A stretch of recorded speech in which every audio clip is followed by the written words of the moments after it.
Live from the world's capital markets, here are the latest financial headlines brought to you by News Factory.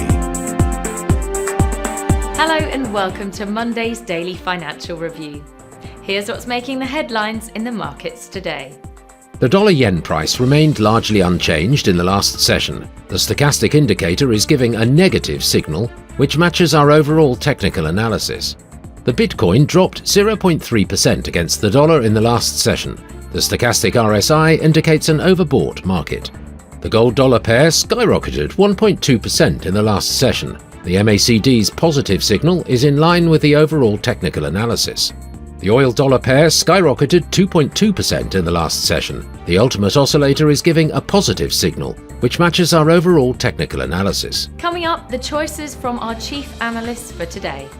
Iranian oil exports hit new highs in the last 2 months of 2022 and are making a strong start to 2023 despite US sanctions, according to companies that track the flows on higher shipments to China and Venezuela.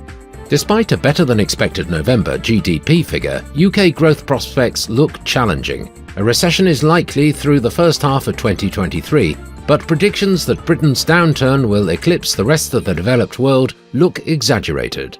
The Japanese yen, among the world's worst-performing major currencies in 2022, roared back to a 7-month high versus a now reeling US dollar, as traders bet the Bank of Japan will finally join other major central banks in tightening monetary policy. Those were today's major economic events. And now, moving on to world financial headlines. The Eurozone's Eurogroup meeting will be released at 0000 hours GMT. Germany's wholesale price index at 0700 hours GMT. The Austrian HICP at 0800 hours GMT. Japan's machine tool orders will be released at 0600 hours GMT. Australia's consumer inflation expectations at 0000 hours GMT.